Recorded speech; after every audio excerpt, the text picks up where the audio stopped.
Oke, selamat sore Pak Yan, menjelang malam ini. Ya, ada malam. Ya. Pak Wayan ini saya lihat kesehariannya selalu happy, bahagia, tersenyum itu padahal mungkin kalau dilihat Pak Wayan sering bukan sering sih mengalami hidupan atau cobaan yang bertubi-tubi tapi tetap bisa dengan lapang dada menghadapinya. Gimana caranya Pak Yan tuh seperti itu? Bisa tetap tersenyum. Ya, itu kan prosesnya panjang ya. Prosesnya panjang, jadi sebuah penerimaan itu kan tidak bisa langsung menerima aja, itu mengalami proses yang penolakan juga awalnya. Namun sekarang sudah mengerti, ya beda lah. Sekarang nampak bahagia oleh teman-teman, nampak bahagia dan selalu mengajak bahagia itu kan ada level kesadarannya sudah naik, anggaplah dari teorinya Harkin itu. Dari dulunya sedih kita naikkan level ini dari sekian vibrasinya, ada yang 250, ada yang kita tingkatkan sampai 500 sampai 600 700. Itu di level bahagia itu kan kondisi kita yang mengkondisikan, pagi-pagi kita menchannelkan diri kan ada gelombang vibrasi, udah ada frekuensi. Di gelombang ini ada frekuensi, ada di ukuran di gelombang itu ada frekuensinya. Kita menggunakan teori Harkin ya. Dokter. Gimana itu teori Harkin? Itu ada tabelnya, cari aja di Google. Gitu. Ya, jadi umpamanya jadi power PS force gitu. Cari aja, sudah ada penjelasan komplit itu di gimana Google. Caranya merespon umpamanya? Nah, itu yang kita terpenting. Dikecewakan atau Kalau kita dikecewakan, kalau sudah kita di level itu kita mengerti itu dia yang tidak bahagia, dia yang kecewa. Sebetulnya bukan kita. Tapi nampak kita berterima kasih kepada dia yang sudah berkenan menyakiti kita, mengecewakan kita, bahwa itu adalah karma kita yang harus kita terima. Itu kita berterima kasih. Kalau tidak dia, mungkin orang lain yang akan mengecewakan kita. Terima dulu. Sudah terima gitu, kita dekap diri kita yang masih kecewa, kita sayangi, kita cintai. Saya akui diri saya masih kecewa. Kemudian kita peluk, kita ajak. Kemudian kalau bilang terima kasih sudah mau bersama, sekarang saya baik-baik saja, kau boleh pergi, goodbye saja. Sudah begitu, lepas dia.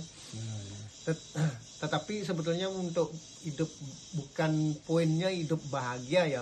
Memang sih tujuan tertinggi dari orang dalam kehidupan adalah bahagia. Tapi bagi saya itu ada sedikit perbedaannya ada di bagaimana menghadapi hidup itu. Jadi bagaimana meresponnya itu.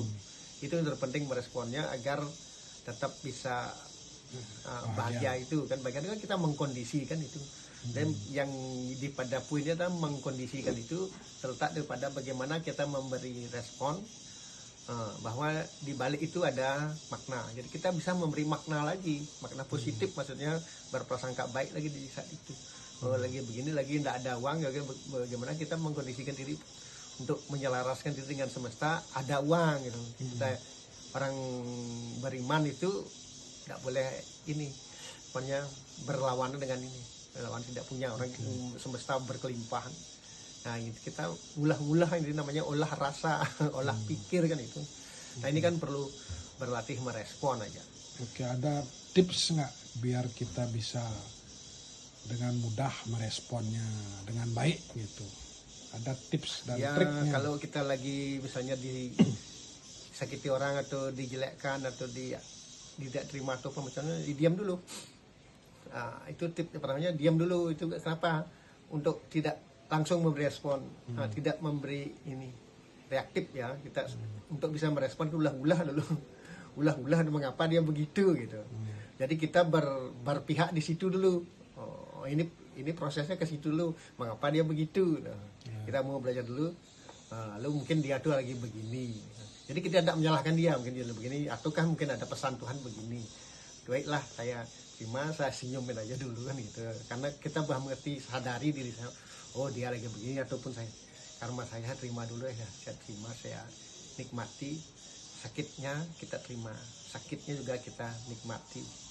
Sesudah dinikmati itu akan otomatis hilang itu. Boleh dirasakan, dicoba, di experience kan, begitu kita terima itu hilang.